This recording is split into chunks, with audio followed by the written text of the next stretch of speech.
Hey, good evening, everybody. It is 6 o'clock and we have four of you, so if you're ready to begin, we are.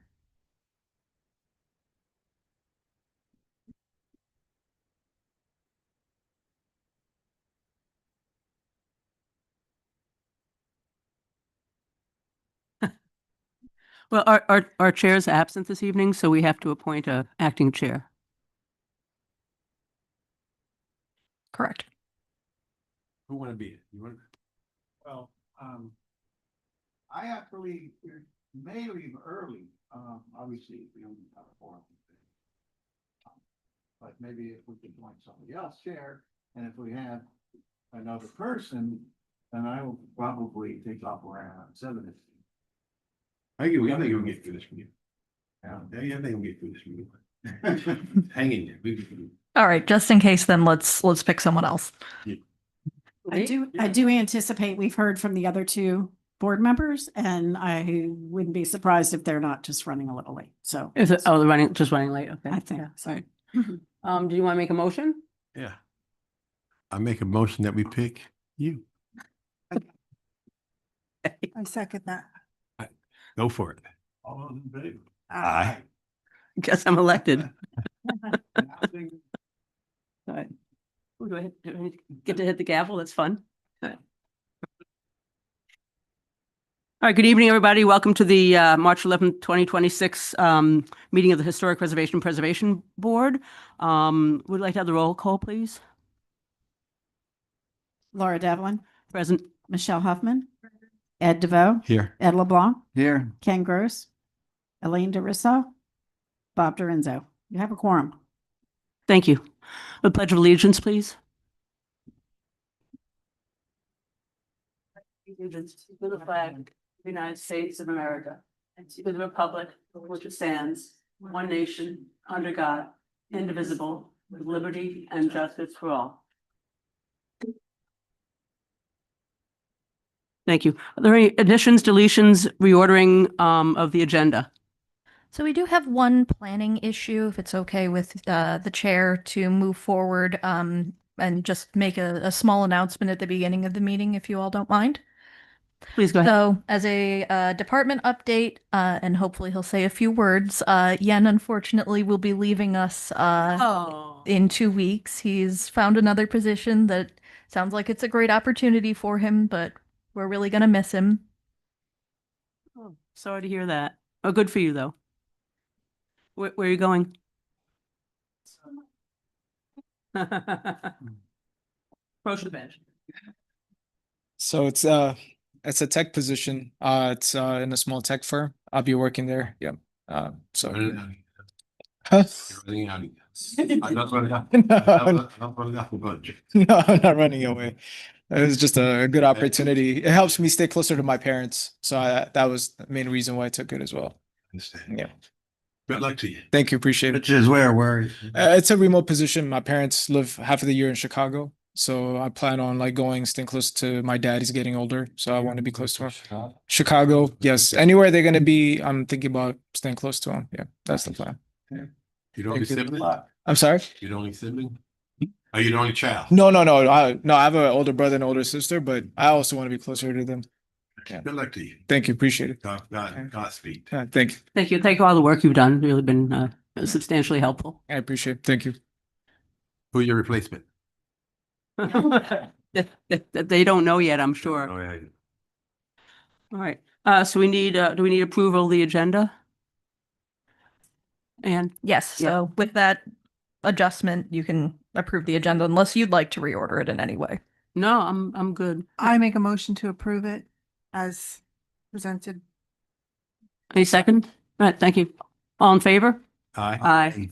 All right, approval of the minutes, January 14th, 2026 regular meeting minutes are enclosed in our packet this evening. Would anybody like to approve the minutes for the January 14th, 2026 regular meeting? Approved. Okay, a second? Second. All in favor? Aye. Aye. February 11th, 2026 meeting minutes, motion to approve. Motion to approve. Second? Second. All in favor? Aye. Aye. All right. So starting with our cases and swearing in of staff and applicants, please.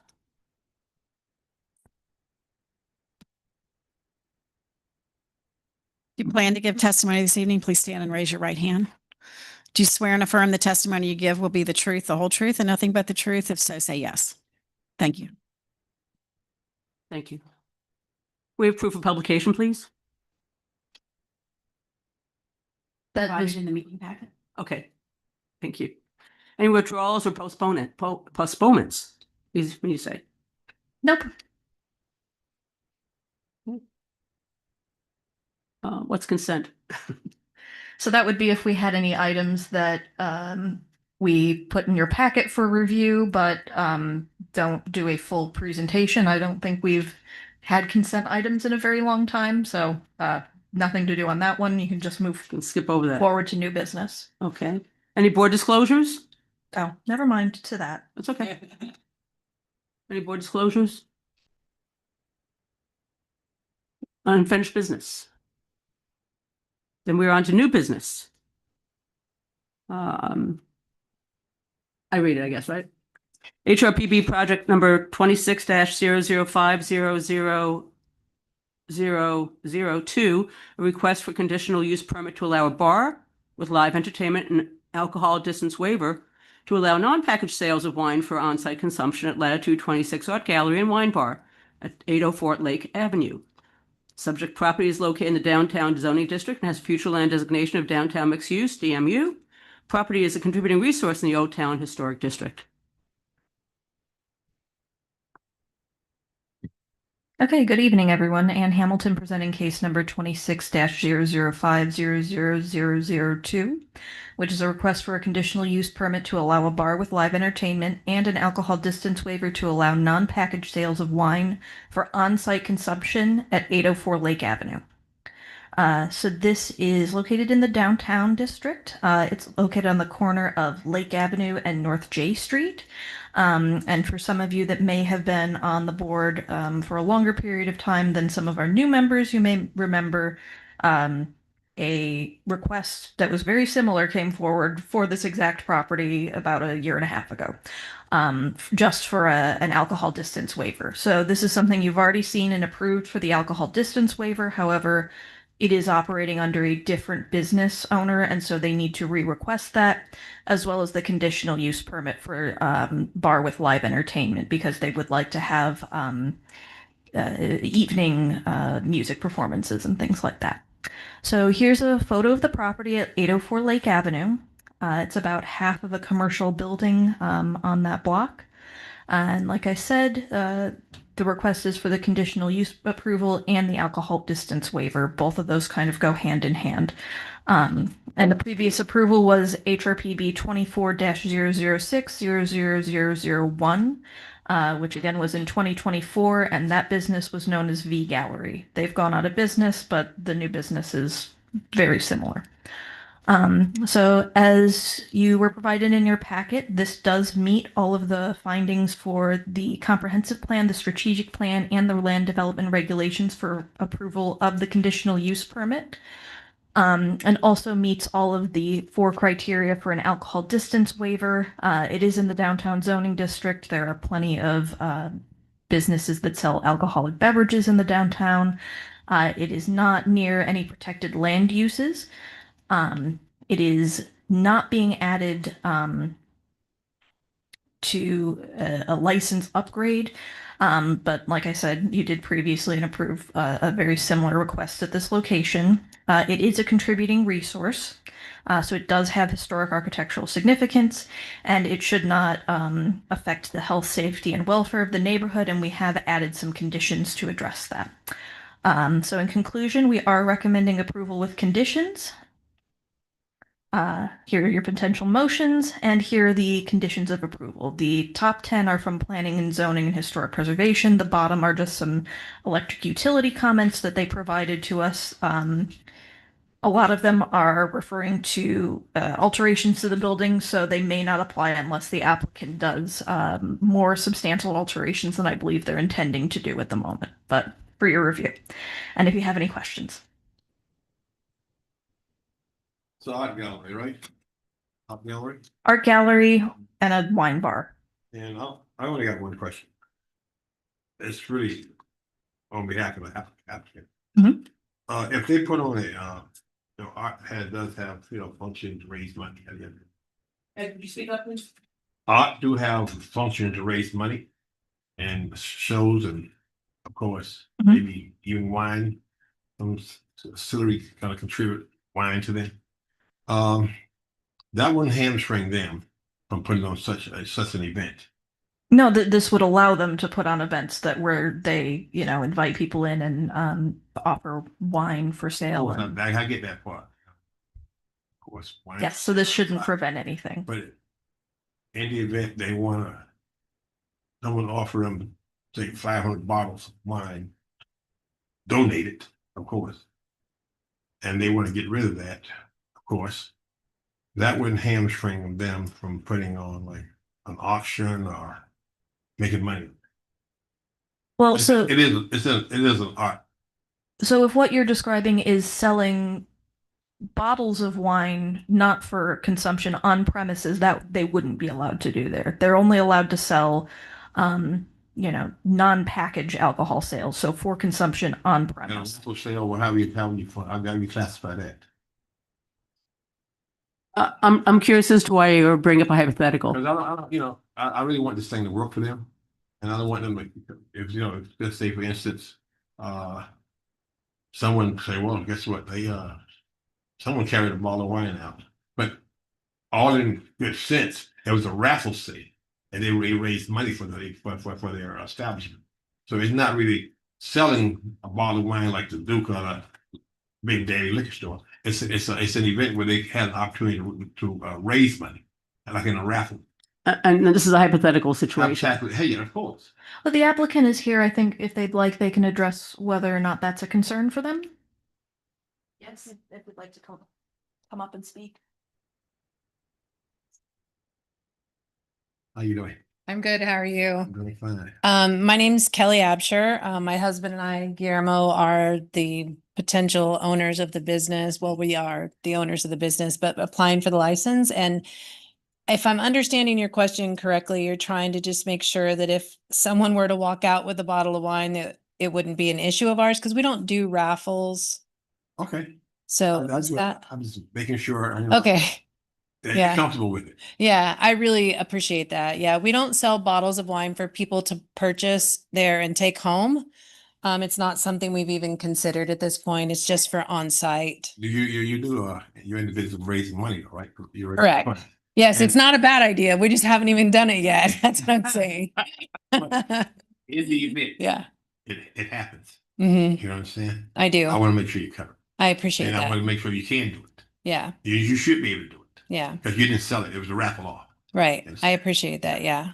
Didn't think about it, so I thank you for that. But yeah. Anything?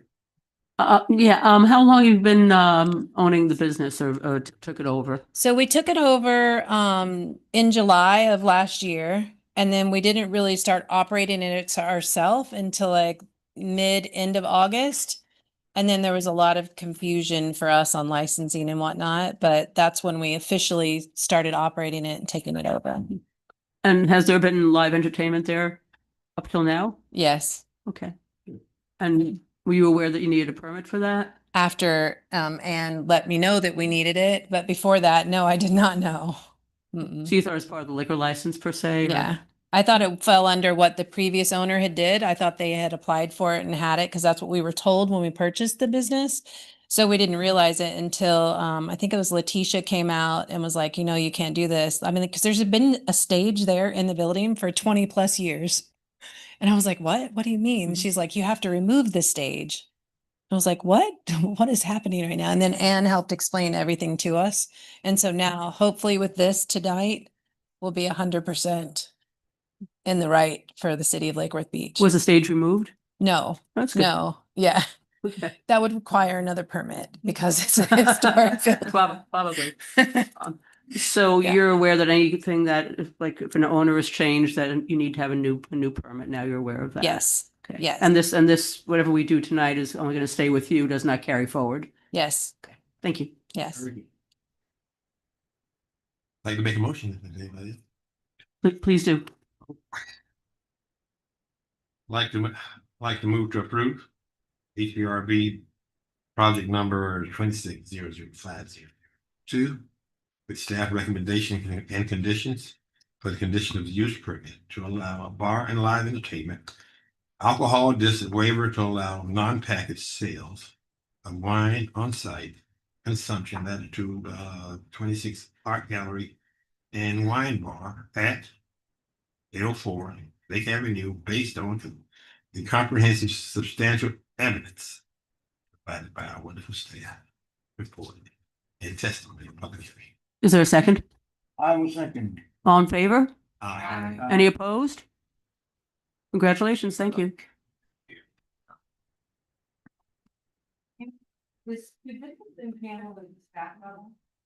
No, so Good question. the reason that this needed to come to the board is A, because of the alcohol distance waiver, which does need to be approved by a board, and also the bar with live entertainment is only possible to be approved at a conditional use permit level, which is a board level review.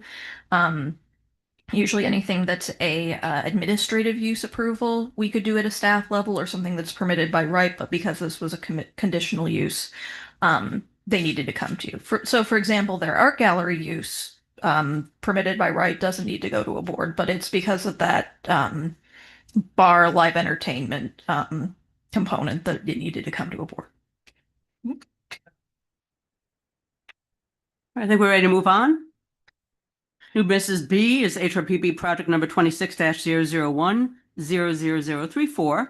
Consideration of certificate of appropriateness, COA, for new construction of a single-family structure of approximately 5,876 square feet at 826 South Lakeside Drive. Subject property is located in the SFR, Single Family Residential Zoning District, and has a future land use designation of Single Family Residential SFR. Property is non-contributing to the South Palm Park Historic District. Okay, good evening, everyone. Ann Hamilton again, presenting case number 26-001-00034, which is a certificate of appropriateness for new construction of a single-family structure at 826 South Lakeside Drive in the South Palm Park Historic District. So this is another one for some of our members, although this is an older approval that has come before the board before. So this previously received an approval in 2018 for a very similar design on this lot. Because of COVID and delays, and I think we all know what's been happening, the last almost a decade, close to a decade, since 2018. The applicant wasn't able to start construction within their allowable development order timeframe. So this is coming before you as a new application. You should treat it as a new application, but you should be aware that they did previously receive approval for a substantially similar design. So this is located at 826 South Lakeside Drive in the South Palm Park Historic District. It is currently a vacant residential lot because as part of that previous approval, they did receive permission to demolish the non-contributing structure on site. That demolition was carried out and it has been a vacant lot since then. So here's an aerial of the current lot conditions. As you see, it's been entirely cleared, and a survey of the lot. It's currently entirely vacant. It's a 50-foot wide by about 280-foot long lot. So it's a fairly large lot in this district. So here's their proposed site plan. They do have a very generous 77-foot setback actually from the street. They are required 50 feet in this particular section of South Lakeside Drive. This is a special zoning district. But they do meet all of their zoning requirements with the exception of a few notational items. So for example, they appear to be showing stairs extending into their north setback. Those would need to be eliminated if they do extend into there. And they have not provided their wall height at side setback on their plans. But other than that, it meets all of the zoning regulations in this district.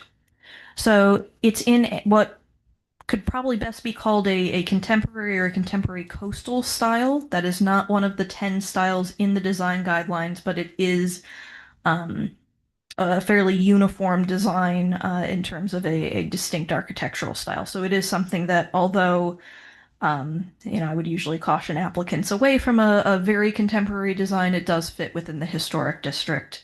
As you can see, they do have an architectural lantern at the top. We can get into that later as far as staff recommended conditions.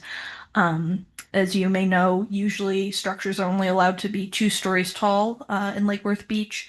However, you are allowed a 10% overrun as long as that feature does not exceed more than 10% of your roof area. So that architectural lantern is being considered a architectural feature rather than an additional story. And we can get into that in a bit. So there's the front elevation, the side elevations, and the rear elevation. And I'm just going to run through the floor plans. There's the ground floor plan, the second floor plan, and the roof plan with that architectural lantern. Now you can see their streetscape here in context of the neighboring structures. Something to take into account is since their original approval in 2018, the base flood elevation requirements plus the 1-foot freeboard has been increased in this area. So they do currently have a 10-foot requirement, which brings them substantially taller than some of the other structures. And this streetscape, I think maybe undersells that height difference a little bit. I think probably calling it, maybe more like a 2-foot higher difference. I have, I think, a adjusted version here where you can kind of see maybe a little bit closer in scale what that would look like. So really the main concern that we have as staff with this particular application is the overall height of the structure, given that increased flood height and also the essentially not technically 3 stories, but in function 3-story appearance. So here's the rendering of the building. As you can see, it is set fairly far back. It does have a good patterning of fenestration on the front. One concern is that the front door, usually you want to have a prominent entry feature on a building, especially in a historic district, just because that should have a fairly strong visual prominence. That door is a little bit hidden behind the protruding garage there. But overall, it does a pretty good job of fitting into the district, with the exception of that height and that entrance feature. So like I said, it's designed with elements of that contemporary coastal style and is generally compatible. However, there are a couple alterations. So for the front elevation, I've tried to show here essentially that additional 2-foot height where they appear to be above their neighbors, and the overrun of the architectural lantern. Since we're requesting the architectural lantern to be removed, that's sort of what it would look like there. And then one of the conditions of approval is dropping the overall height by 2 feet. And also shifting that entry door over, as you can see with the arrows, just so it's a little bit more visible behind that garage section. And then if the stairs on the side setback are in the side setback, they will need to be removed or placed outside of that setback. So we are recommending approval of the proposed new construction with the following conditions of approval, just to run through some of the highlights. That 2-foot overall building height lowering, calling out the wall height at side setback, the architectural lantern feature being eliminated to bring down the overall height. One of the original conditions that was proposed in the 2018 approval was that they use a flat white concrete tile. We are open to them using the standing seam metal, so they can choose between those, but thought we'd note that as something that was a previous condition of approval. Revising that front door entry location a bit, using true wood material for outlookers. The rest of these you've seen 100 times. There are standard window conditions. Smooth stucco and longboard cladding as depicted in the elevations. Most of these are just, standard notational, but really the height and the door were the 2 conditions of approval you guys should probably pay the most attention to. So these are your potential motions, and I'm available for any questions. So have they been given these recommendations, and is the response, no, we don't want to lower it, or we want to keep our architectural? So if you'd like, they've prepared a presentation as well. Would you like to hear theirs now and then absolutely. maybe go into questions? Okay. If you'd like to, I'll have to control just let me know. No problem. Good evening. My name is Brian Bullock, Architect of Record, license 95754. I'm appearing here on behalf of the Benedict Bullock Group, PA, the applicant for certificate appropriateness, as you know, 26-001-00034. The project before you tonight is a new single-family residence, as you know, at 826 South Lakeside Drive, which is a non-contributing lot within the South Palm Historic District. The structure totals approximately 5,876 square feet. It's 2 stories with a 3-car garage plus a golf cart bay. A prior certificate of appropriateness was issued in 2018 under Hrpb 18-001-00224. That approval, however, has expired. What you're seeing tonight is a refined and thoroughly documented evolution of that approved concept. Staff recommends approval, and we concur with 12 of the 15 conditions. There are 3 which we would like to address that we do contest, which would be conditions 1, 3, and 5. And I'd like to bring up a couple of specific code references in relationship to that. I'll walk you through the design in 3 parts. I'd like to start with just the site, the architectural, and the grade, and then move to the massing hierarchy, and then maybe speak a little bit about the materials. And then we'll just turn back to the 3 conditions that we could discuss those further. If you could, next slide, please. So as you know, this is the view from South Lakeside Drive. What you see here is the design working correctly as it should. The garage is held low and forward, and the primary 2-story volume is withheld further back. It reads against the sky and not against the street. The entry portal is offered in the way that intimacy is offered between lovers. A glimpse, not a declaration, from the public street. The portal is present but withheld, suggested in a shadow, partially disclosed, asking for the visitor to come closer before it gives itself fully. It's not hidden, it's reserved. The full reveal only happens once you have left the street behind, moved into the parking court, and established the distance and privacy that a threshold of this weight deserves. This is not a quirk of the design. It is every character of every home along South Lakeside Drive. The street, whose own code recognized this instinct, requiring the increased front setback precisely because the relationship between the private residence and the public right-of-way here demands choreography and not immediacy. The material palette here is visible, smooth stucco as the primary field, longboard cladding anchoring the horizontal, bronze frames for all glazing, and standing seam metal at the roof. Next slide, please. And this is the view from Lake Worth, looking west towards the rear deck of the home. The full 2-story volume is expressed here as seen from the water as a boater would see it. The rear setback provided is 62.25 feet against the 15-foot rear setback requirement. The bronze glazing system reads continuously across the rear facade, large format, floor to ceiling, clear low-E glass with no tint. Next slide, please. This section was drawn to tell the story of the site. It's a narrative tool that puts the grade relationship into plain view. The property rises from Lake Worth, sitting at approximately 0.5 feet NAVD. So that would be on the far right of this diagram. Up to the lot, you'll see the finished floor at 10 feet NAVD, which is set by the December 2024 FEMA flood map revision. The driveway apron at the South Lakeside Drive basically sits at 2.9 NAVD. That's a 7-foot differential from the street grade to the finished floor. Most applicants would treat that differential as a problem to solve, a retaining wall to build, a grade to fight. We've treated it as a design opportunity. The 77-foot front buffer is not excess setback. It is the canvas on which that 7-foot journey is resolved. Through landscape, through gracefully sloping landscape, and through a arrival sequence that moves with the grade rather than against it. Next slide, please. The arrival sequence at this house happens in 4 moments. The first is the street reading. The single-story garage presents itself at the street edge, lower massing, grounded scale. The full residence is withheld.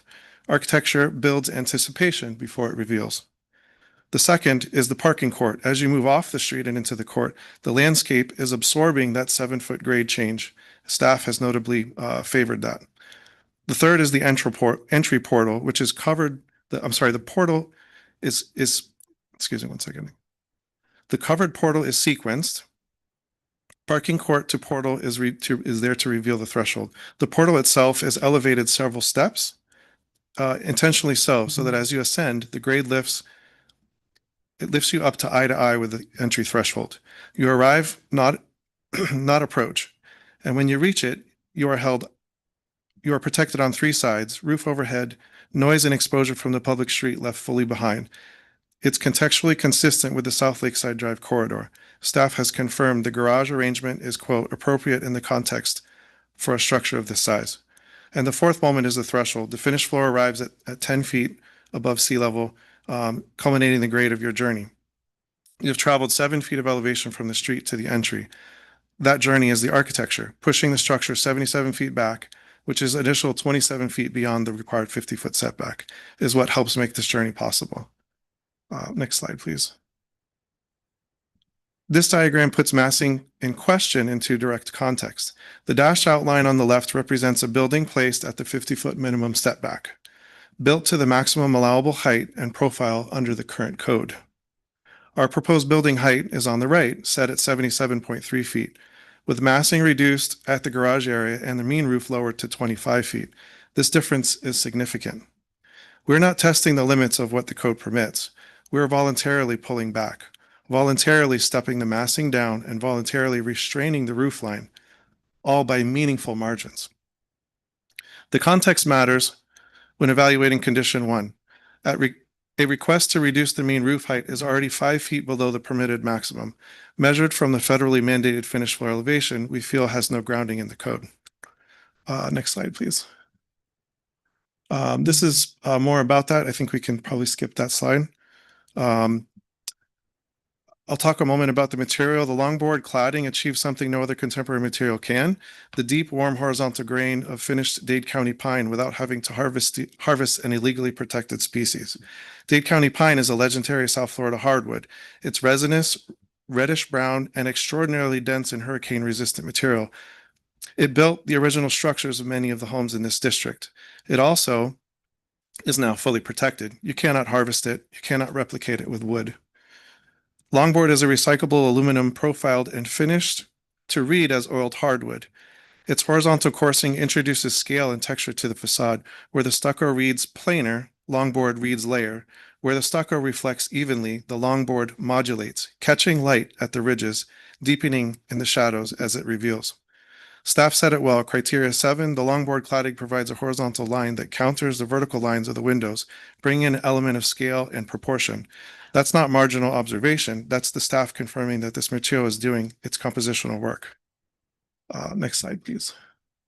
These are just this is just a little bit more about the materials on the project. Next slide, please. So the numbers tell the story.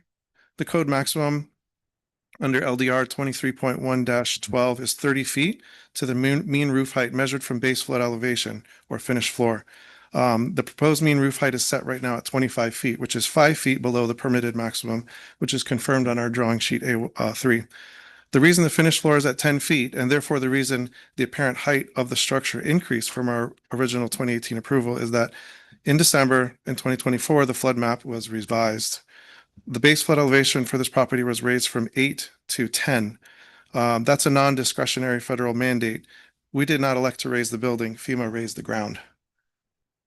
Condition 1 asks us to reduce the mean roof height further 2 feet to 23 feet, which would place this structure more than 7 feet below the permitted maximum with no applicable code basis for that request. Condition number 3 addresses the architectural lantern. The lantern occupies 5.7 square feet of the roof area, and section 23.1-12 expressly excludes lanterns from height measurement when they occupy 10% or less of the roof area. The lantern is 205 square feet of 3,582 square foot roof, so therefore it's compliant on its face. But beyond the code, eliminating the lantern would remove the interior heart of this home. The lantern is glazed at the top. Its purpose is to collect natural light from the sky and draw it downward into the atrium that it crowns. The atrium serves the second floor vestibule, where a bridge connects the front and back halves of the home. The sides of that bridge are open, looking down into the foyer below. So the light the lantern collects does not stop at the second floor. It continues its descent, bouncing softly off the interior surfaces, carrying diffused daylight all the way down to the entry threshold. The foyer, the bridge, the vestibule, the atrium, they are one continuous light well animated from the top by a single glazed lantern. remove the lantern and you do not simply change the roofline detail, you extinguish the light source for the entire interior sequence. This is not ornament, it is architecture. Conditions 1 and 3 should be considered moot. Next slide, please. So there are 15 conditions here before you. 12 of them we accept without reservation. I'd like to just touch on them quickly. Condition number 2, wall height shown at the 5-foot setback, provided no problem. We'll provide an updated drawings during permit and so that can be accepted. Condition number 4, the roof material. We'd like to retain the standing seam metal. Staff seems to be open to this idea and we concur. Condition number 6, true wood outlookers, confirmed. We wouldn't want any other material up there.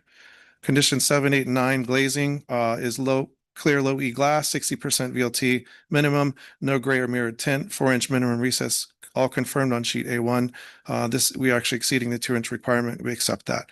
Condition number 10, divided lights with exterior raised buttons only, confirmed, no grids between glass. We accept that. Condition number 11, smooth stucco and longboard cladding as shown, confirmed as per elevations. We accept that. As for condition number 1, the height reduction, we're contesting that. The mean roof at 25 feet is already 5 feet below the code maximum. The increase from the 2018 approval is attributed entirely to the FEMA flood map revision. There's no basis for further reduction. Condition number 3, eliminating the architectural lantern, we'd like to contest that. The architectural lantern is 5.7% of the roof area against the 10% allowed. It is expressly excluded from height calculation under section 23.1-12 and is code compliant. Condition number 5, the entry door visibility. We are prepared to engage collaboratively with staff on the portal legibility. The sequenced entry is intentional, but we welcome the conversation. Next slide, please. So enclosure, this is a contextually appropriate, code compliant, well-documented new residence on a non-contributing lot in South Palm Park Historic District. It has been designed with care, from the grade narrative that drives the massing to the material choices that honor the district's character without replicating what cannot be replicated. The 77-foot front setback is not a technicality, it's part of the design. The longboard cladding is not an approximation, it's a considered response to a legally protected material. The 25-foot mean roof height is not a concession. It's a building that voluntarily sits 5 feet below what code permits, elevated only by a federal flood mandate, not by ambition. Staff recommends approval. We ask the board to do the same, striking conditions 1 and 3 as moot and accepting the applicant's commitment to collaborative engagement on condition number 5. I'm open to any further conversation, questions, etc. A question, can you go back to the slide that shows the site section that you had? Yes, yeah, if you could go back a few. I don't know. This one here? Yeah, that. Yeah. When I'm looking at the section, looking at the house, and I see what would be, say, the 3rd floor, assuming that that's the lantern. But when I'm looking at it here, it doesn't seem as though it protrudes from the rest of the roof by very much, it would be a couple of feet. But I didn't necessarily see that same relationship on the elevation of the front of the house. Maybe you could go back to that, explain that. Can you just make sure you speak into the mic? Sorry. We're having a little trouble. Yeah, did you hear me? I do understand the question. Yeah. I was just trying to review it in my mind.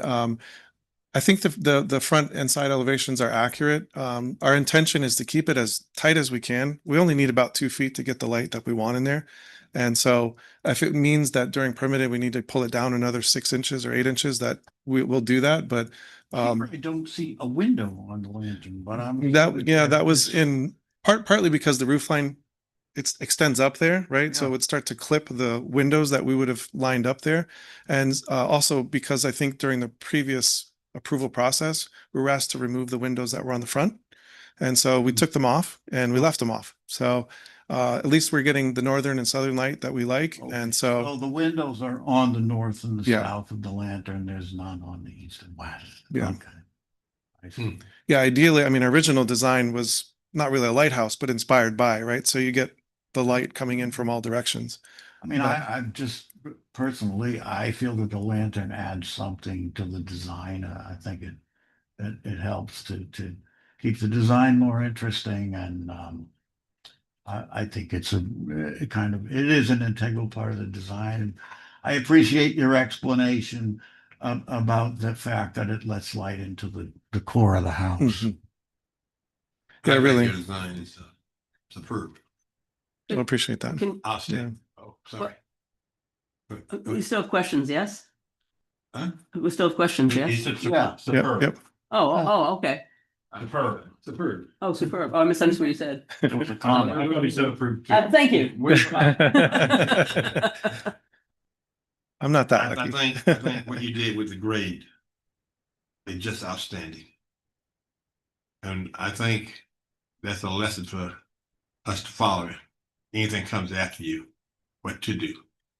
Because Appreciate that. Yeah. it's very, you took in consideration of the neighbors next door. Mhm. And that's just well done. Yeah, I appreciate that. And I'll further that thought about the neighbors as well. The steps that come out the side, we didn't put a railing on the far side of the stairs. It just hugs the house. But it's a landing really with two steps that go towards the front and the back because we're trying not to raise the retaining wall on the side of the property any Right, so further you- than we you have keep to. That retaining wall will be around 2-3 feet. Yeah, I mean, we can do it with That's what you grade. have. We can do it with the grades. Yeah, Right. exactly. We can do it with the grades, but That is, we're just trying not to raise that wall more than we need to. that's really considering the neighbors next door. Now, can you confirm that those stairs don't go into the setback because that was They an do. added, they do go Yeah, in yeah. the setback, Yeah, then yeah. you're gonna need to remove them. Yeah. Or we can work on that, but that was added as a condition. If they go into the setback, you unfortunately, you can't have stairs in a setback, so. I mean, with, this, Yeah, I guess we got to show. You have room in the floor plan, to put the stairs inside the house? we don't. I mean, it would require some considerable rework. Part of the reason is that maybe we can look at that on the plan. Is there a first floor plan that we could look back at? It may be a little bit small for you guys to see it, but we have a mechanical equipment set on the side of the home there.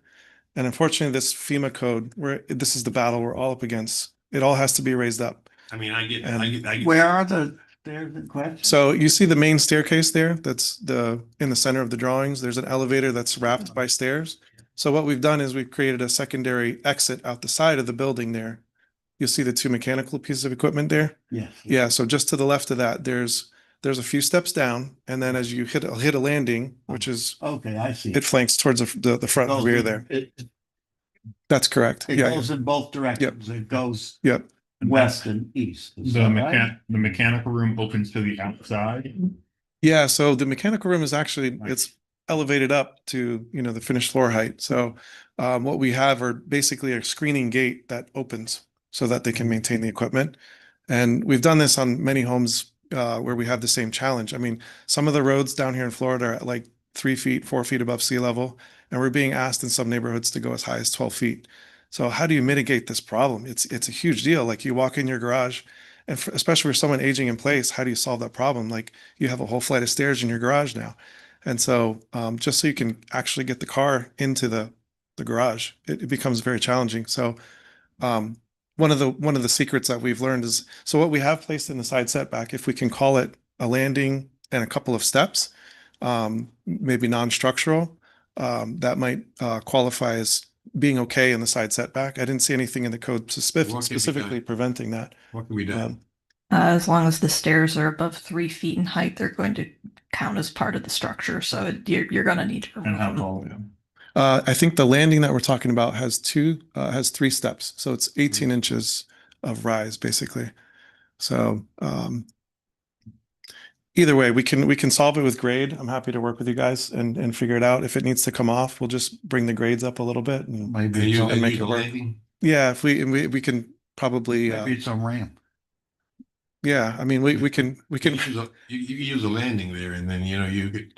when you step And then out, just you grade step- it- you grade it step- down. You step around the grade. yeah. I appreciate the way you've tucked the are those the condensing units into the? Yeah, we're doing that quite a bit because like what happens is, again, we used to put them down on the ground in the side yard and everything's fine. But now with the new FEMA code, everything's got to get raised up. So you can imagine how awful that looks. The cheap way is you put it on a rack, Yeah. right? And now that looks awful. And now you have condensing units that are facing your neighbor and they're up here, especially Make more noise when you lift them up, too. Yeah, so we try and create these little pockets. The pocket is made out of concrete to help kind of diffuse the noise a little bit, and then we put a screening gate that screens it from view, but also helps to try and mitigate the sound a little bit. But yeah, and like I said, a central feature to the home is that glass atrium, that atrium space where the light can pass from the top all the way down. When you open that front door, you're going to see light spilling through at different times of day.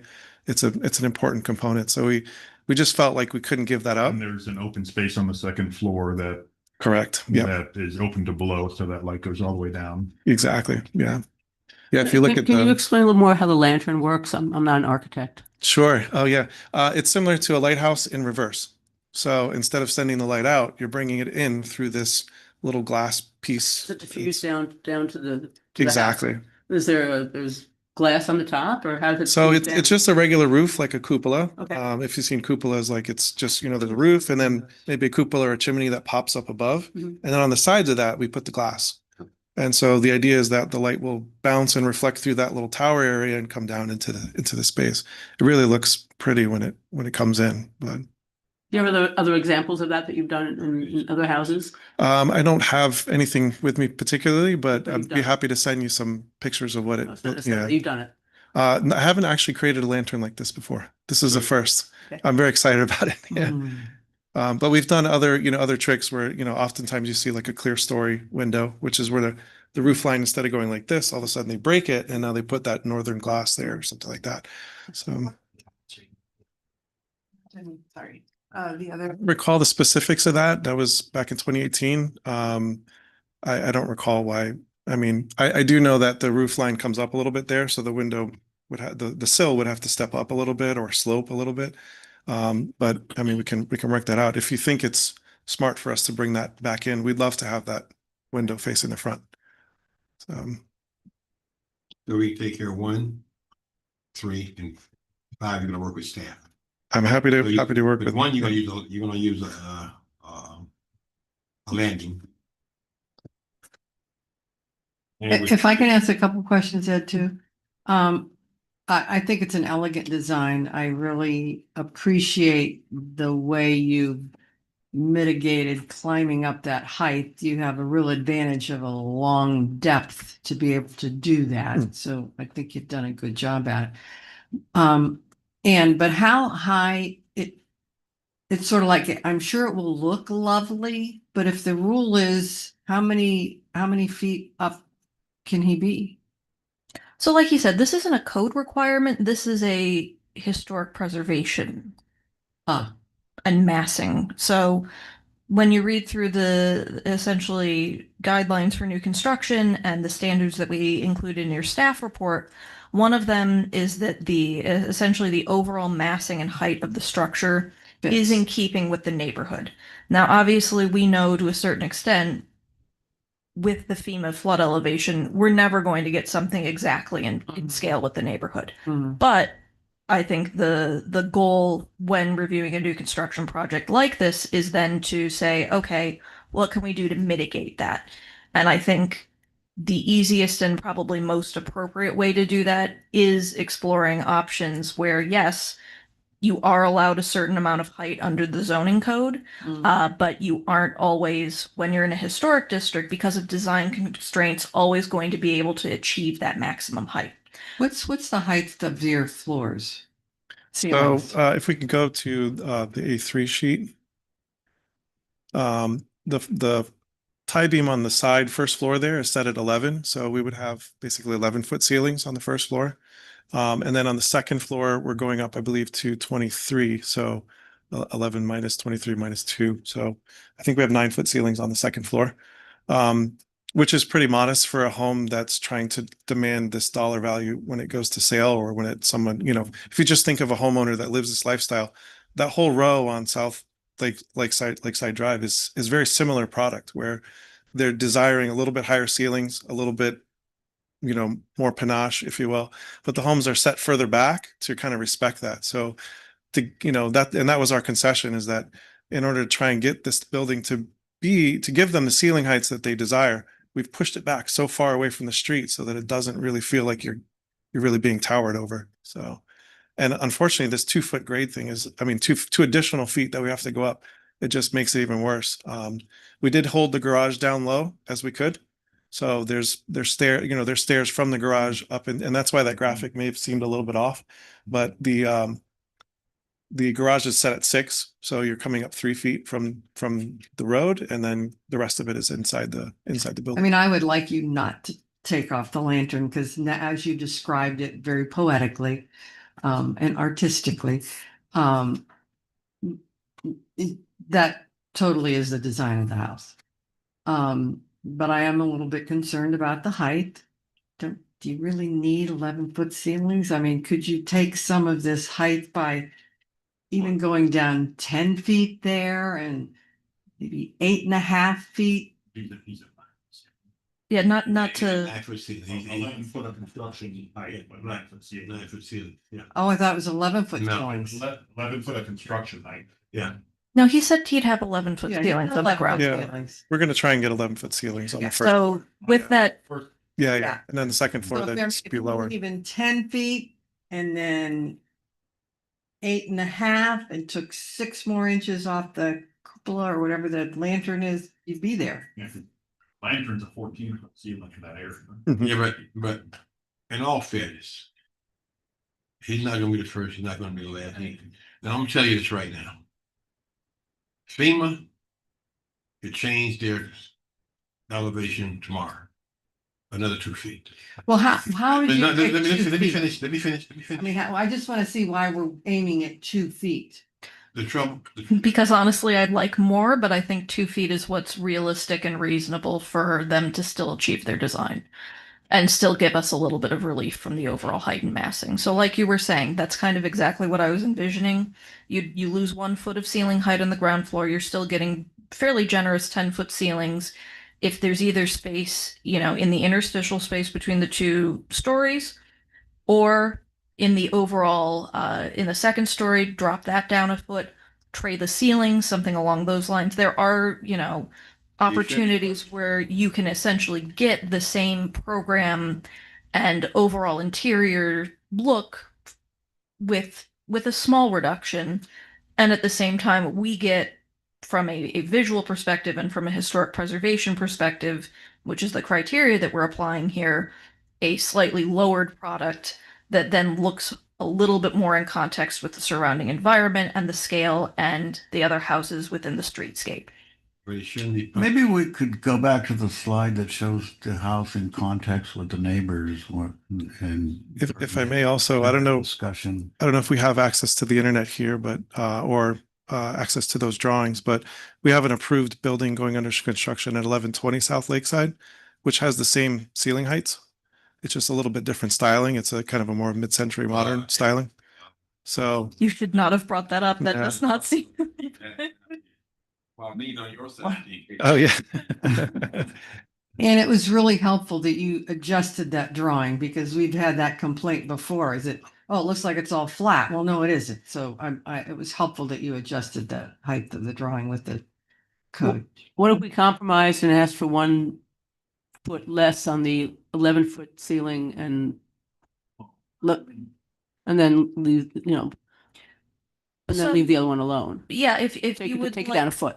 if you'd like to specify how they achieve a reduction or give them a different number, I would say, and maybe you can speak to this, I would think that giving them an overall number that they just need to reduce the whole thing is maybe a little bit easier for them to have some flexibility and creativity rather than just saying you have to drop the first floor a certain height. So you were eliminating the lantern ceiling as your 2 foot, how you would fix it. No, I want the lantern ceiling gone and I want 2 feet lower. No, Oh, that's too much. So you said you could fairly easily take at least 6 inches out of the lantern? Yeah, that's not a problem. And I I- think that makes a difference. Perspective view. Yeah, the rendering that's there. I had another question too. Does this board have the authority to give relief from the FEMA regulation based on the basis of historical preservation, Oh, not on yeah. To construction? this No. one. I don't understand this drawing. Is the dotted outline, is that the building that's 2 houses down? No, not at all. Oh. No, that's just a zoning diagram of what the maximum height would be permitted if you just followed your zoning code. So it was just a comparison to try and show you like how far further we've gone back as far as our setback That's into the show minimum stepping. setback with Yeah. the maximum allowed height. Right. Basically. I think that's how they're mitigating the height, is they're trying to push it as far back because it's. We've given up a The lot. garage is 77 feet back, correct? Correct. So then it's a 3.5 car garage, so that lantern Mhm. is what, 115 feet back of the property line? It's way, way back there. And the whole point is that, you know, these are people that, you know, they live on the water. They demand a little bit more privacy than some of the other homes. And that's what pushes the value of those homes up, is that they're not right up there at the street. They have a moment, you know. And to be honest, you know, the landscape plan is going to be pretty dense in there. You probably won't even see the home. I mean, you might get a glimpse of it through the landscape, but there's so much land between here and there. And you'll see the lantern, right? Yeah, yeah. You see the lantern. But I don't think it's going to be, it's not like it's an offensive, it's not a hotel, it's not a condo high rise, you know, 20-story kind of overbearing, you know. So what you're proposing and they're proposing, you want to use, you want to do that 1 foot floor joist on the first floor? I'm happy to work with you guys. I mean, make a suggestion and we'll, work through this you real know. quick. We burn the daylight. 1 foot, you could reduce the floor joist, Mhm. 1 foot, give you 10 feet. All right, 11 foot, that will give you what you want. And you should, are you happy with that? Yeah, we can make that work. Yeah. You gonna make a motion, Ed? Yes. Oh, it's all. Okay. But I'm still trying to Well, understand. Ann. yes, is there any more discussion? Yeah, you're how you've arrived at the figure that you're comfortable with, Ann. I mean, is there you just thought it looked like it was enough? I mean, you'd really like it to be more, but I'm trying to figure out, like, what are our hard rules? That's kind of the issue, is there is not a hard rule on this. Okay. I am going off of, I've seen a good number of these and I've seen the finished product on a good number of these. And I know that overall height seems to be the biggest sticking point for most of these structures that are required to have these really tall, essentially flood zone elevations. All right, And because you're right, that's going to continue to be an issue. it is. And I It is. think the way that, we go forward, hopefully, as a section and you as a board is, taking that into consideration, but also saying, there are adjustments that we can make to designs that maybe make them a little bit less overpowering. Can you show the picture again with your design, the way you raised it up in the streetscape? The streetscape. Okay. Could you also refresh our memory? How do we actually measure the height? Where are we starting from? The first floor elevation? I will show you this. So building height is defined as the vertical distance measured from the minimum required flood or base flood elevation, or 12 inches above the crown of the road, whichever is greater, which he's addressed on his plans, to the average height between the eaves and ridge for gable, hip, and gambrel roofs, and the average height between high and low points for a shed roof, where this is a hip roof. The measurement does not include the decorative architectural element, but which can extend an additional 10 feet. Now notice that says, or I should say may, not shall, just you may grant that, but cannot cover more than 10% of the roof surface. So the way that the overall height is measured does not take that lantern into consideration. It essentially is allowed to be an overrun up to a certain point. But I think the problem that we're having is that we're measuring it from the floor line, and then we're basing that on now the FEMA flood elevation plus the overboard or whatever they're called, The freeboard. Freeboard. So therefore, the regulation pushes the floor up and it pushes the whole house up, but it also pushes up the regulation of how we measure the house. Mhm. So the house appears larger and taller, even though the way we're measuring it, it's the same size. Basically, yes. Well, it's the same size, but it's the same size stacked on top of something else. If you No, put a box on top of according another, to our measurement, Yeah. it's the same size. Mhm. But in reality, when we look at it, we see Yes. it actually elevated Yes. the additional distance that Yes. FEMA requires. We've also given up 5 feet in height already, just From as the- it's shown, Maximum allowed. right? But you have to give them credit. The way the grading, the landscaping is designed for the neighbors next door. That it's superb. It just, Now we can't take landscape into Well, consideration yet. just see this. Mr. DeVoe, is your motion going to address the door? The recess, I don't know if you call it recessed or not, the door condition? I don't have a problem with it. I don't have a problem with it. I don't have a problem. Can we still see that? The landscape with how it's gonna look, to see if we think it looks too much. So you would That not, one. you would That not, one. you would not recommend the condition for number one? So to You get would into eliminate- some, You would eliminate that. What? That's condition. What he's doing there is, he's gonna bring the grade to make it a landing, so. No, not the side door. No, we're talking about the I'm front. talking about the front door. Front. I mean, I don't know what the front door is Do you gonna have a look like. landscape Is the front door, Do you have a landscape plan? I do, but it's not been submitted yet. I mean, it wasn't part of this package. We do have a landscape I plan, wonder but if you're gonna see the door anyway. well, yes, is the front Uh, door architecturally, yeah, historically compatible? but- Have we seen the front door? I believe so. Yeah. I believe so. That's not the issue, though. That's the fact that it's hidden. Right, Yeah. partially hidden. Right. So, yeah, exactly. So is anybody offended by how this looks? Because to me, the issue is the height. And I mean, this is an elevation, you're seeing it flat on. Yeah. Not see the door. If you move to the right, then you're looking at it from the street, you will not see the door at all. If you move to the left, if you're looking at it from the street, you will see the door. You're 15 foot in the air, 100 feet away. I'm not even talking There's- about door, I'm talking about the height. yeah, the Oh, height. the height. I mean, Yeah. 2 doors to the north, you can see the massing is pretty much. Sexy explanation of the door. Yeah. Very evocative, I must have. If you're looking for a second career, recommend novelist. Fantastic. Leave that in the car lift in the garage, I'm so. You're sold. Yeah. Okay. You're having a car? Yeah. Well, we like to have the option for it. Yeah. Does anybody up here have a problem with the lantern? Raise your hand if you have a problem with the lantern. With the lantern that he's now lowering 6 inches. No. Or just as it is. Yeah. Oh, you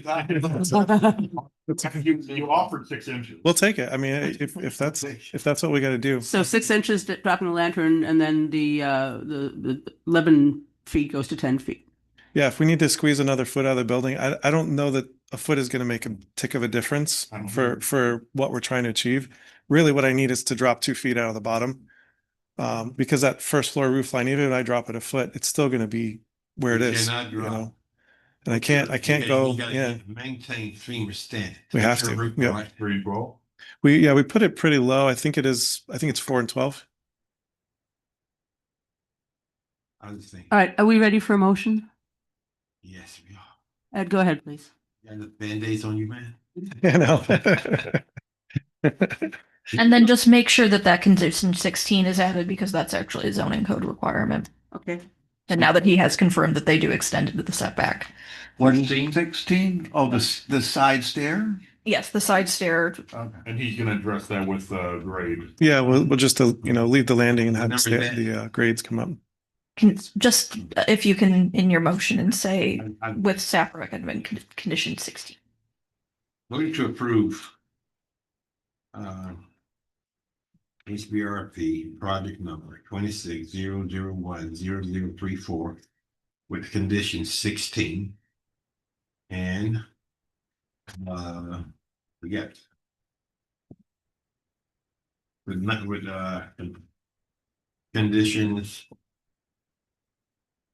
Condition 1. Dropping the overall height of first floor with, I guess, trusses, whatever you want to do it. With roof trussing, 1 foot. However you want to do to achieve that 1 foot, 1 foot. And You're eliminating condition 3. eliminating condition 3 and to work with staff with condition 5. Okay. Any questions? Well, hold on, I have a question. So condition number 1, proposing to reduce the overall building height 1 foot, 1 foot. instead of 2. Instead of 2, yes. Wait, but the overall building height does not include the lantern? Yes, so if you want that condition with the 6 inches with the lantern, you'll also need to add that. The lantern is not considered part of the overall building, I see. Yes. So you're gonna say a foot and a half, So do it however you want. So So yeah, Or you could phrase it however you would like to phrase it. Let's let Ed do his motion the way you prefer. condition number 1, to reduce it 1.5 foot. And with the lantern and 11 foot to 10. Then we're gonna we are retracting the return, reduce overall height. Number 3 doesn't apply. No. right. So now I guess number 3 would be the 6 inches. Yes, And then number 1 would be the 1 foot. Number 1. And work with staff with number 5. Right.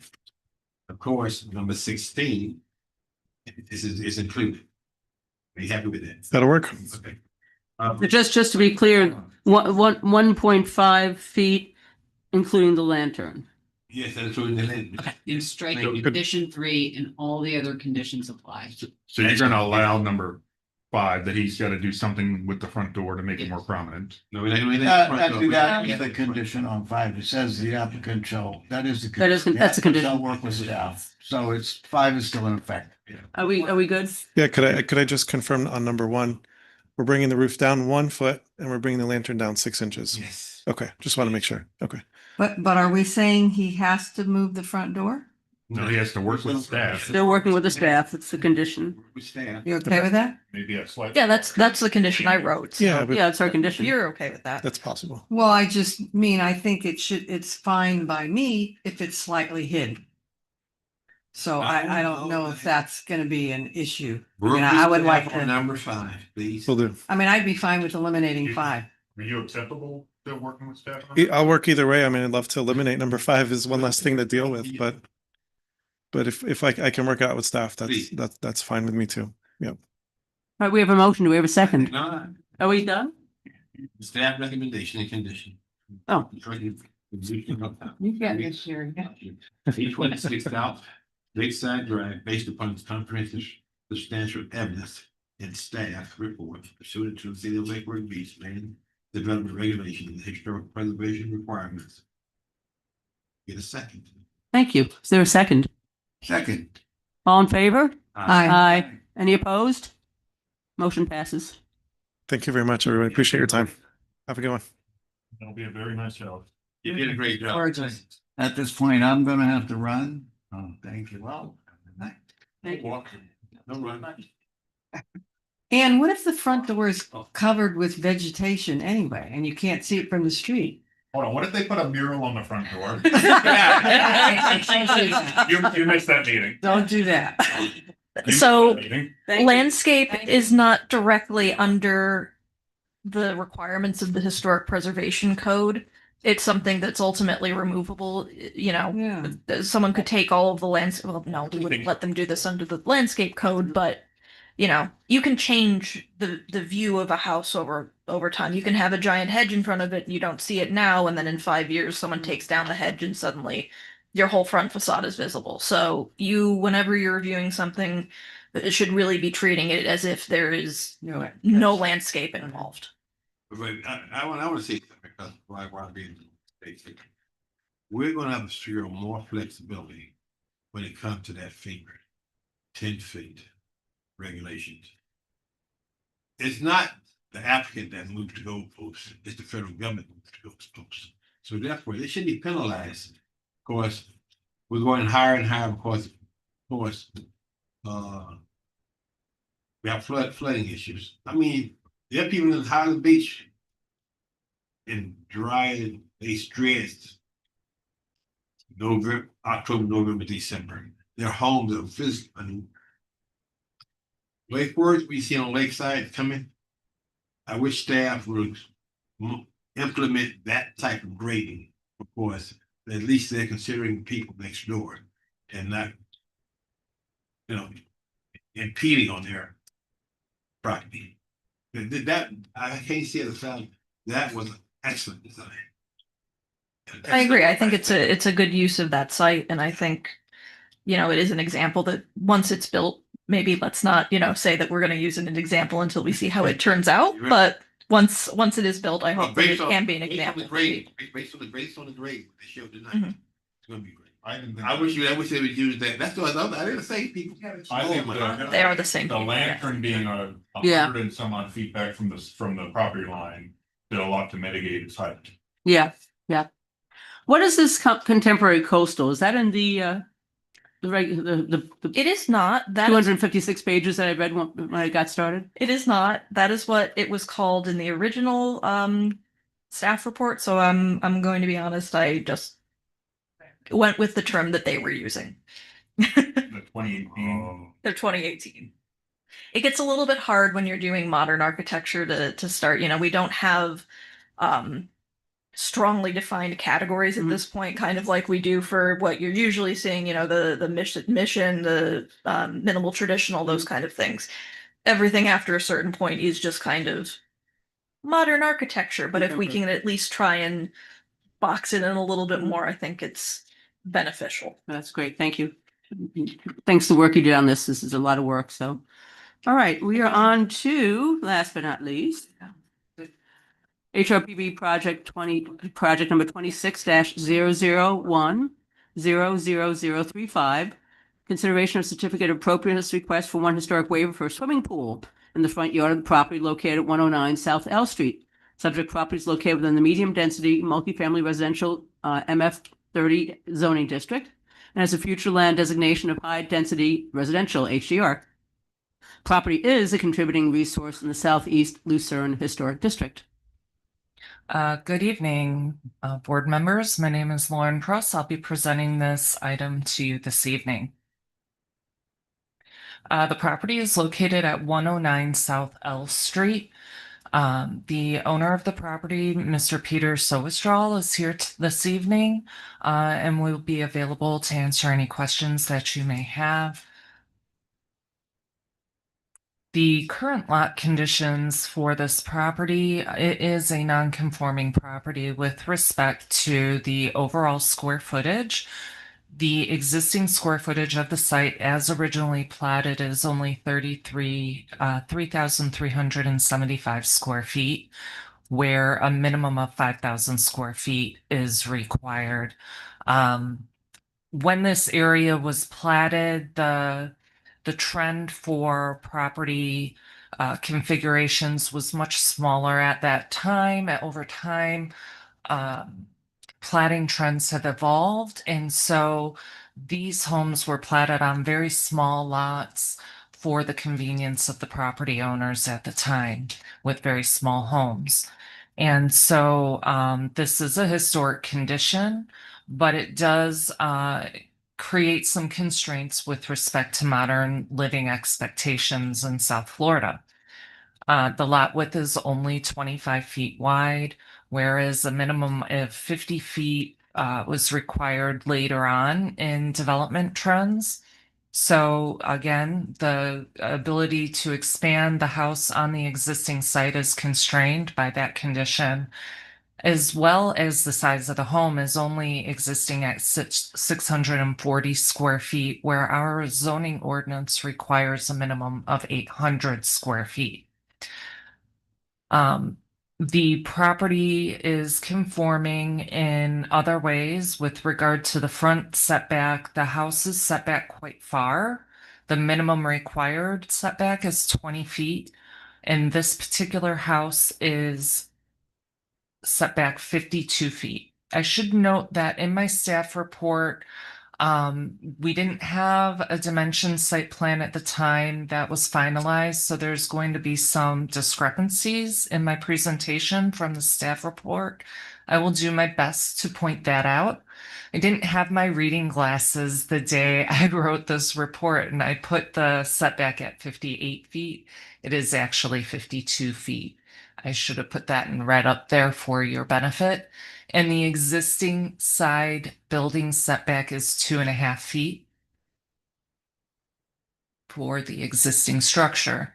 And does that convey to new structures built on that property today? It does not. It can be maintained for the existing building, but any new construction will have to comply with today's requirement. The current lot conditions, I just wanted to show this to show the location of where the proposed pool will be in the front of the building. And then you can see the two properties north and south of this site are those homes are constructed at the required building line so that the pool will be behind that front building line as proposed. This is just a street view of the property that you can see the existing structure a little bit better there. That is the front of the building. Go back one. It's just has a very large mango tree in the front yard. That's the same, he's got the blue. It is the same. I can explain that. Well, You painted it? No, I didn't paint well, let me Yeah, go okay. through the presentation and we'll get to the questions at the end. Why is the building two different colors? They are at different times. Perhaps, I don't know. We can, if we could just leave the questions to the end of the presentation and then we'll be able to move more efficiently through the presentation. So here you have the proposed site and landscape plan. This is the overall plan, just for your benefit. And this is a zoomed in area showing the dimensions of the proposed pool. Again, further zoomed in, the proposed dimensions of the pool in the front yard are 15 feet by 20 feet. And the setbacks are 5 feet proposed to either side lot line and 22 feet from the street. The Hrpb has the authority to waive or modify certain land development regulation requirements. That is within your authority, and that is why we're here this evening, specifically to permit the pool within the area between the building and the street. The code requires the pool to either be within the side yard or the rear yard of the property. And so your authority this evening is to consider and take action on whether a waiver should be granted to permit the pool within the front yard between the building and the street. It will comply with all required setbacks. You're not waiving any setback requirements, just the location of the pool.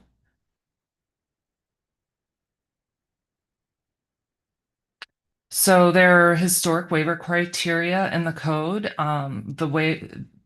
Criteria A is that the waiver or modification is in harmony with the general appearance and character of the neighborhood or district. And so with that existing 52-foot setback and the site constraints, the property owner would like to construct an addition to this very small house at some point in the future. And with the lack of side yard and the guideline that new construction be constructed at the rear of a contributing building, that leaves nowhere for a pool to be constructed in the rear yard or side yard. Thus, the request to put the pool in the front yard to preserve the integrity of the contributing structure, its appearance towards the street, putting that addition towards the rear of the building. Staff finds that they meet that criteria, the criterion that the proposed project is designed and arranged in a manner that minimizes the oral and visual impact on adjacent properties while affording reasonable use of the land. Because it is still going to maintain those setbacks, preserving the open space of the front yard. Staff finds that they are minimizing the visual impact of the pool on the surrounding area. And that the waiver or modification will not injure the area. There's no evidence that it will be injurious to the public health, safety, or welfare.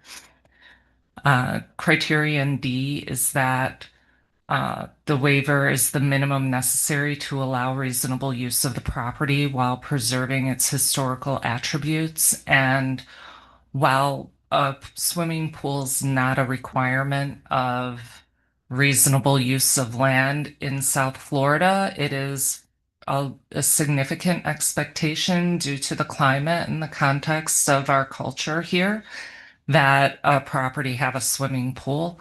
And so it would be reasonable for the property owner to have a desire and expectation to have the relief of a cool swimming pool during our hot summer months.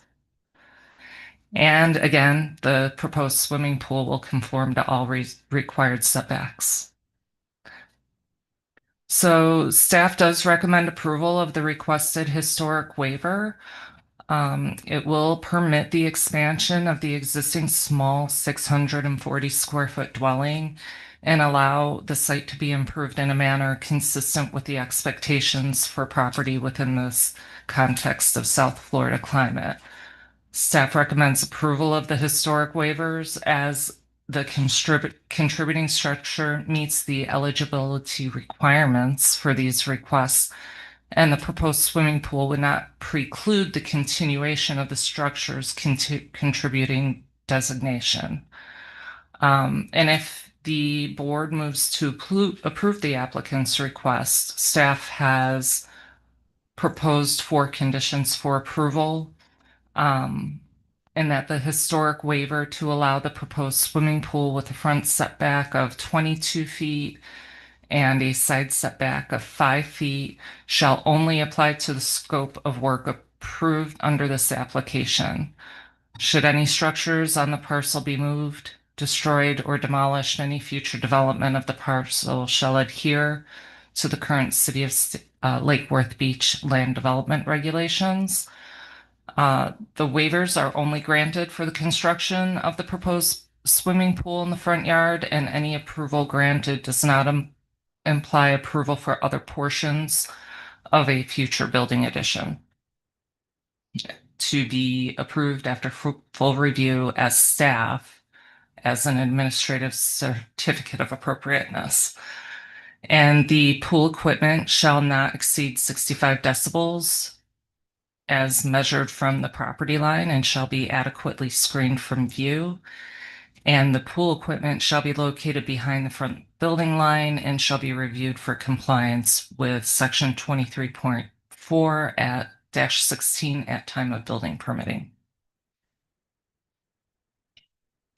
I'm available for any questions, and the property owner is also here should you have any questions. Thank you, For Lauren. them. Thank you. Nice job. Thank you. Thank you. Do we have questions for the property owner? Does he want to speak? Would you like to come up and say something? Or did you only want? Not if you guys are gonna approve it, I'll sit back down. I actually didn't have ChatGPT put together a 109 South L story of what this property is and how beautifully hidden the pool will be. But to answer your question from earlier, that photograph of the blue house was the condition of the home with the previous owner. And then he kind of let that house, that one, he let that house go. He was a bit of a drug addict, and eventually it's dilapidated now. So much so that when I bought it, I kind of thought that it was in such bad shape that I would be able to knock it down or raise it. And when the building department came out and said, no, that's not what we're looking for, I kind of pivoted and had to make an addition on the rear of the house, which leaves me where I'm at now. So you asked, why is Have you it? started that, or have you gotten going with the addition? I've finished the plans. We've submitted them. But no, I haven't started construction. So those plans are under review as an administrative staff approval. We wanted to be sure that the waiver could be granted for the pool before we proceeded any further with that review and approval. So That this makes is sense. kind of the Sure. first step. Well, we appreciate you're putting whatever you have to do to keep that. It looks like a really darling little house. It is that picture is a very nice Oh, portion of that house. Unfortunately, it's just not it's not what it looks like anymore. And if the other photograph, which is overgrown property, it's hidden behind that mango tree. Obviously, I think you guys asked why it's different color. That's a different house to the left. It's behind, it's straight through that mango tree and that. Looking at the retaining wall type of deal. Oh, okay, yeah. Um, I bought it in the other condition. I never saw it like this. How long have you owned the house for? I bought it in February of 23. And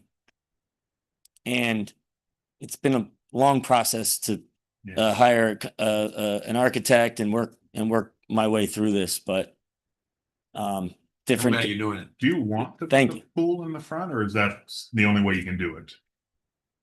Initially, The mango tree. initially I had no intention of putting it up front, but no, that is in order to keep the historic structure.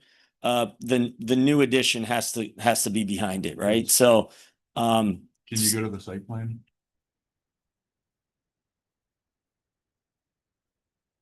If I were to say that the proposed addition didn't need the 5-foot setback, it could have the 2.5-foot setback on either side matching the existing structure, and you didn't need the parking in the rear, could you put the pool in the back? I know that would require you a whole lot of reworking on your end. So it would still be best. I apologize. I'm not. You're not talking to an architect like the last guy. What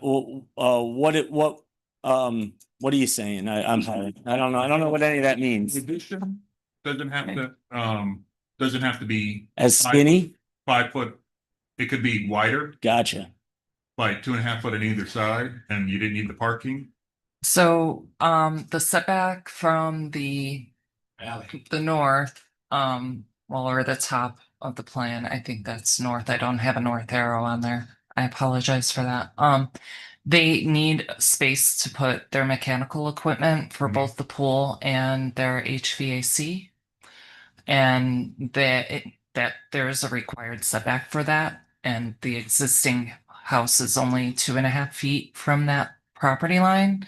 So that setback, I don't know if it's necessary for the entirety of it, but they would that is not part of this particular I know it's not part review. of this So they review. would have to come back for waivers of those setbacks. So what's your name? And I Ken. think it's new Ken? construction, which it may have, I don't know if it's eligible for those waivers. It might have to For be an a addition. variance. I'm not sure. But I think this is a much easier. Yeah. Okay. So Ken, if this was offered a year ago, I might have. At this point, I feel complete with these plans, Okay. and I'm ready. I'm ready to move forward Let's with it. stop it there. Okay. I mean, they have whole floor Okay, plans let's and stop it everything there. designed, very thoughtfully designed for And the. my only other use. question is if the fire marshal says anything about having a specific path from the street to the house being a specific width other than the 5-foot setback, because I see landscaping there.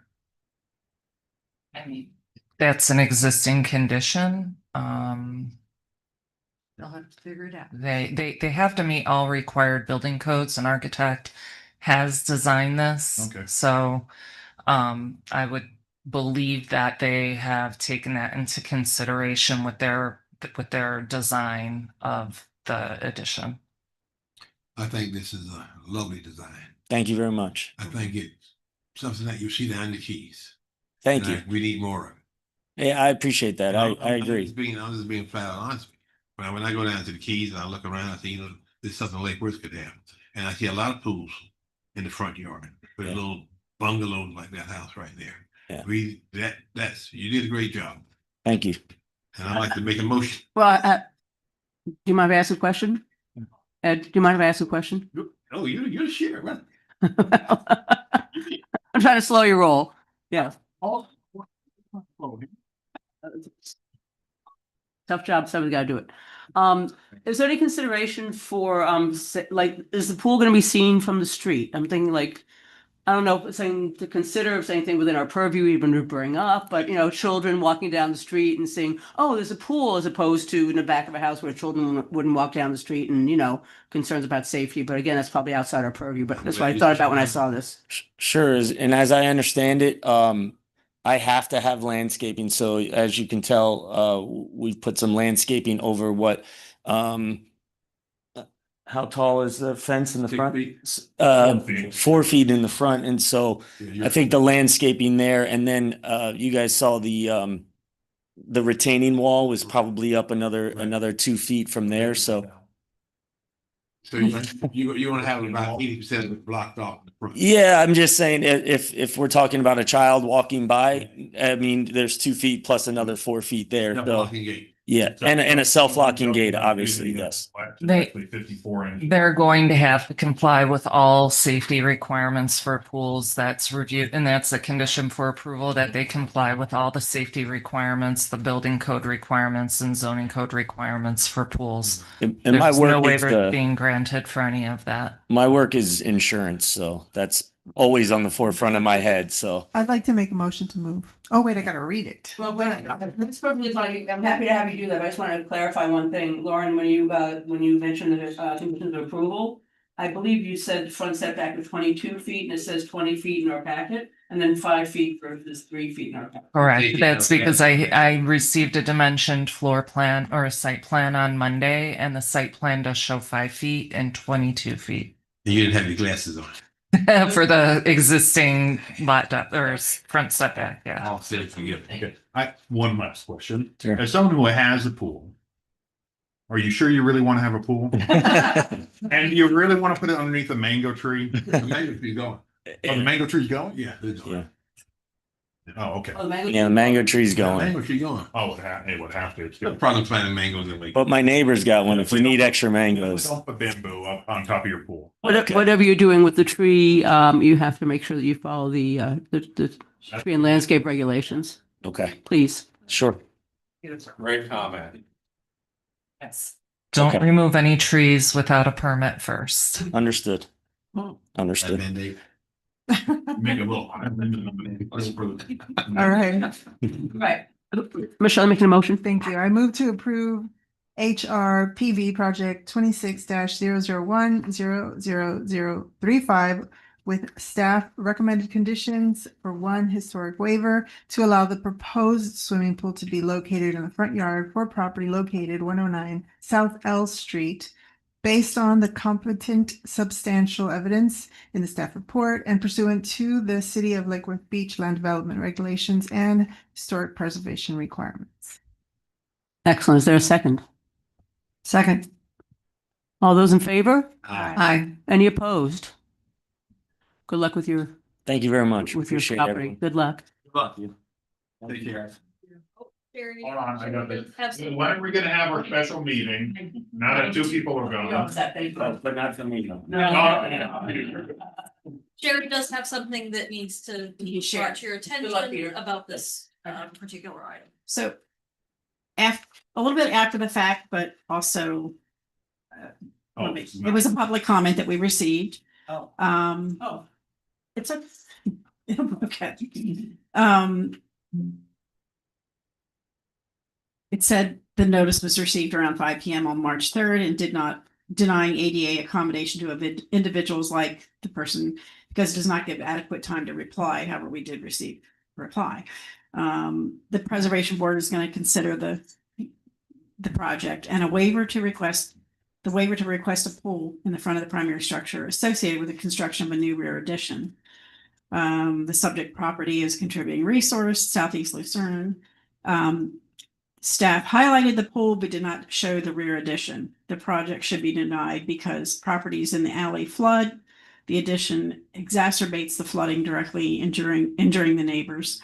Additional structures increase the risk of a firestorm to neighborhood wooden structures, particularly considering nearby Wamota has already received fire safety waivers. If the rear addition is 2 stories, it takes away the view of the sky from houses up to 3 lots away. In the past, you have greatly injured many neighbors. There may be parking issues. The pool will increase noise to the surrounding properties, and the city corruptly concealed the destruction of many of the 14 structures in provide this to you in 1 second, and Exhibit B and C, and made misrepresentations to the certified local government program office to the knowledge of this person never reviewed from the compliance and review section of the Bureau of Historic Preservation for the destruction of the 14 contributing structures and for Wamoto. The city destroyed in a clandestine manner nearby historic First Avenue South, and this only exacerbates the destruction. Our fathers and uncles, Exhibit C, I'll show it to you in a moment, fought off the Nazis, including off our Palm Beach coast, but could not save us from the elected and appointed officials and employees of the city Lake Worth Beach, including the Historic Resources Preservation Board and the Department of Community Sustainability Planning Zoning, which should be called the Department of Historic Devastation. First Avenue South looks like a bombed out Gaza. Alex Schultz. And I'm going to give you a little bit more paper because it's going to be a public comment at the end as well. But that's not really pertaining to the pool. Should I have asked you, It's a public comment. should I have asked you for public comments? Okay. I want to put it in for the record that I didn't approve any of that. I wasn't here at that time. So this will be What is it? one more public comment at the end. You will find the exhibits. Is that were- the, You will find the exhibits that were referenced is within the- here of all the properties that supposedly were destroyed by the city without review by Department of Interior. Is the addition that would be a separate item, it'd be That's- 2-story? The addition is subject to staff approval, staff level approval. Is he asking for 2-story or 1-story? It's 2 stories. Okay. We'll cross the bridge when we get there, I guess. No, we won't get there. They'll get It's there. under review as a staff level certificate of appropriateness. Right, so it may or may not come before us.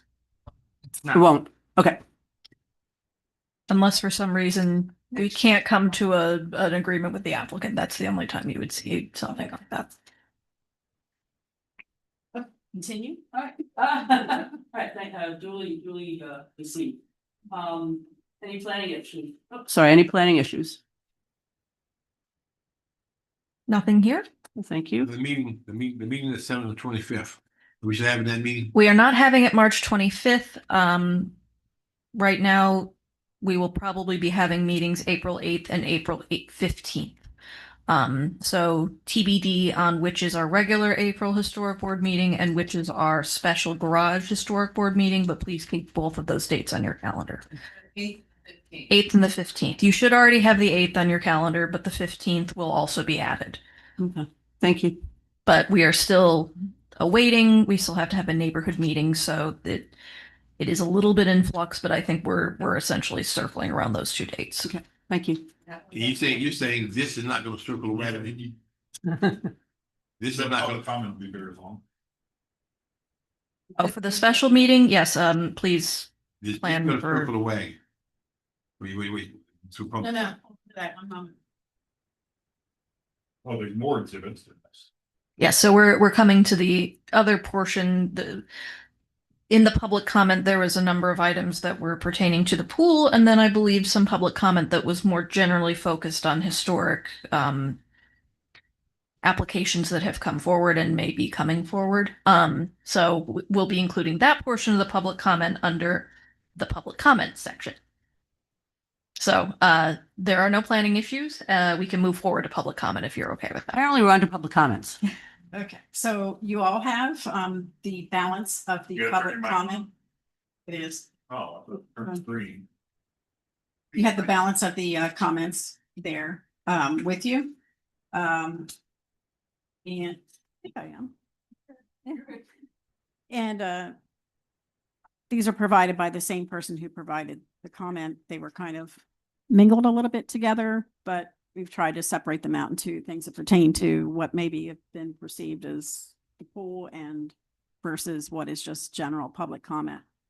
Let me just start with it. So you have everything here. It's a little bit longer than 3 minutes. I'm not going to read it all, but you can get a general idea. It's a little bit of historic background is why Main Street matters in downtown, vacant buildings, deteriorating buildings, how other communities throughout Florida may have handled Florida Main Street. There's a program out there by the by Department of Interior. I guess the second part here we have is that they want to discuss free speech and due process, and how the perception of this federal law. All right, so that was a quick 3 minutes. Let me finish a little bit. So, I'm actually kind of timing you. okay, the first right protected by the Constitution was violated. Second, the violation was committed by a person acting under the color of state law. Courts use familiar tests and precedents to decide whether these boxes are checked. Protected right, that's a federal right. Free speech due process was infringed. The defendant was a government official and acted jointly with the state. A city employee enforces unlawful policy that harms a resident, and the causation that the defendant's act caused the loss or injury. So compliance and review, what they do, I think we all know pretty much, but they're disputing the fact that we send regular minutes and everything up to the state. This is discussing the review and compliance section of the Bureau of Historic Preservation, Department of Interior in Tallahassee. Almost everything that you do here, just as a side note, everything that you do here goes and is received by the Department of Interior in the form of agendas, minutes, whatever they request. So that was one of the concerns that was put forth. I'm not sure what Exhibit D represents, but it was provided to us, so you have a copy of Exhibit D. I don't believe the lot that was in discussion is on here. I may be wrong, but I don't believe it. The next one is provided to us. The next diagram is just a general diagram of properties they believe to have been demolished and decimated by the city. Not protected, demolished without the knowledge of Department of Interior. And then lastly is the CLG report that goes up to the state, discussing progress that the city's made or what's happened in the last year. This is provided by the department director. It's a regular annual report of everything that's occurring and has occurred, with a general tabulation of, what you've heard and what's been happening in the department in historic preservation. The last page has to do with, it ties in, let me just say, with something with freedom of speech and the fact that the person who, Mr. Schultz, felt that we're not sure what to say about this, that we're not we're not protecting the rights of persons who have defended the country and ADA, freedom of speech and things of that nature. He's provided a veterans, children of, actually the statement was children of veterans of World War II are not being sufficiently protected. And that's pretty much it. That's the end of your time anyway, so. Okay, well, Yes, thank you. Thank you to Mr. Schultz for his comment. Thank you. Once again, is this going to ever circle the wagon back to us? I'm not sure what you mean by that. Are they going to come back in to us? Who is they? Right here. The Back this here, the museum. The museum. The museum itself is not coming back to you. You will be hearing, like I alluded to at our special meeting, a presentation about the garage that the city is constructing. Now I know there's been a lot of discussion about the link or tie between that garage and the museum. Now the garage is not directly tied to that museum. It is just to provide some of the required parking, and it is a city-focused application. And then you will be rehearing the portion regarding the relocation of a building that was associated with the museum. So no, you will not be rehearing the museum itself, but you will be hearing a couple of items that are to greater or lesser degrees associated with it. Don't feed me too much at one time. Are we going to be hearing about? Because what's happening is whether you want me to believe that That's or not, I can't buy it because the city don't have any money to build anything. And number two, the museum is somewhere connected with that garage. It is Yes. connected because the Yes. garage is providing required parking for the museum, as you heard in the original presentation. Where's the funding coming from? That you will have to attend and watch the city commission meetings. That is beyond what we will be discussing as a board. The financing of the garage is at a higher Like, level. it's like they ducking to get back here because of that garage is connected to the museum. They should come back. No, so you approved their off-site required parking as part of the museum application previously. The museum does not need to come back for any items except for the relocation of that But the building. garage does. The garage is coming. That is an application that is being made by the city of Lake Worth Beach, not the museum. But on behalf of the museum. Not on behalf of the museum, on behalf of the city of Lake Worth Beach. Where's the money? Follow the money. Where's the money coming from? Again, you will have to, that is a city commission level question, so you will need to address that to the commission. I'm gonna tell you, seriously, somebody's gonna answer something because they should come. Everybody should be here in the meeting. Not one entity, not just the city, the museum also. The commission meetings are the first and third Tuesday of the month here, and they can also be viewed on YouTube. I'm talking about connecting the dots here at this meeting. And if you have concerns about the financing of the garage, I would encourage you to go back and watch city commission meetings because it has been discussed at several meetings recently. Okay. All right. So that's going to all is going to take place on the 8th and the 15th. Yes, 8th and the 15th. One will be our regular meeting, one will be a special meeting. And be prepared for lots of public comment, and I'm sure you will all have a lot of thoughts as well. Keep both days in your calendar because we still need a regular April meeting.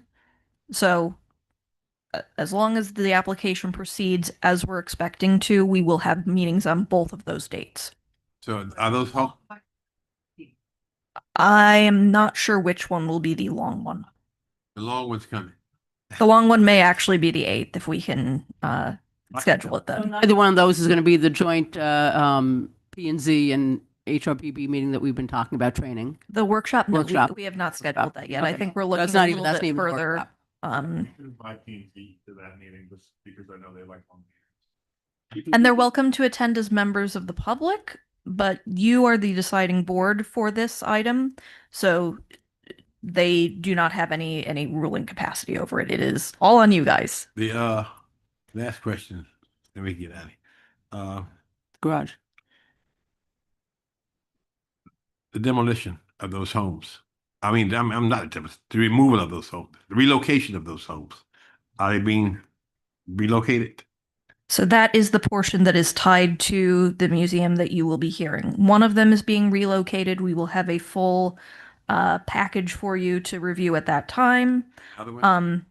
The other one, my understanding, we are probably not moving forward with the relocation on. I will get an update for you on the exact direction we're going with that building as We're well. not going.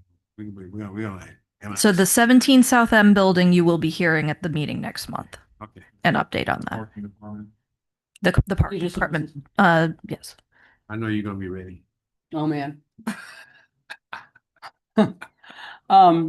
Yeah. All right, so we're done with public comments. We've done with department reports, department reports. Nope, just what we presented at the beginning. And if there's any board member comments, otherwise. Yeah, I do. I know, the chair's in here tonight, obviously, and I think we kind of keep kicking the can down the road, correct? Okay. So we'll kick it some more. Is Bob okay? Is anyone talking about?